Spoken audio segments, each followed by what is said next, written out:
Garuda Express, an international courier service. తెర వెనుక politics నుంచి తెర ముందుకు వస్తున్న టీడీపీ యువనేత లోకేష్ జాతకం వల్ల ఆ పార్టీకి ఇబ్బందులు మొదలయ్యాయని జ్యోతిష్యులు చెబుతున్నారు. లోకేష్ నామినేషన్ వేసిన రోజే ఓటుకు నోటుకు కేసులో చంద్రబాబుకు, ఇతర కేసుల్లో కోడెల శివప్రసాదరావుకు, గంటా శ్రీనివాసరావులకు నోటీసులు రావడం వంటివన్నీ యాదృచ్ఛికం కాదని, అంతా లోకేష్ ఎంట్రీ వల్ల కలుగుతున్న దుష్పరిణామాలని ప్రముఖ జ్యోతిష్యులు వేణుస్వామి చెబుతున్నారు. తాజాగా భూమానాగిరెడ్డి చనిపోవడం వంటి పరిణామాలన్నీ లోకేష్ గ్రహస్థితి కారణంగానే జరుగుతున్నాయని వేణుస్వామి వివరించారు.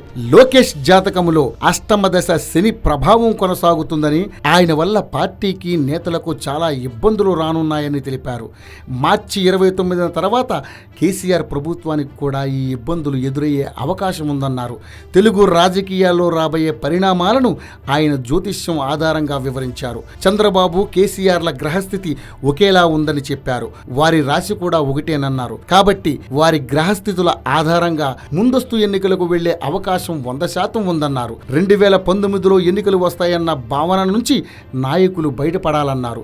చంద్రబాబు, కేసీఆర్ల జాతకాల ప్రకారం తెలుగు రాష్ట్రాల్లో 2018లోనే ఎన్నికలు జరగడం మాత్రం ఖాయమని చెబుతున్నారు. మార్చి 29 తర్వాత తెలుగు రాష్ట్రాల్లో కీలక పరిణామాలుంటాయని, వచ్చే ఎన్నికల్లో పోటీ చేయాలనుకునే వారు 180 ఏళ్ల తర్వాత కుజుడు రాజస్థానంలోకి వస్తున్నారని, అలా జరిగినప్పుడు యుద్ధాలు రావడం, పెద్ద నాయకుల మరణాలు, మంత్రులకు సమస్యలు వంటివి పరిణామాలు చోటు చేసుకుంటాయని చెబుతున్నారు.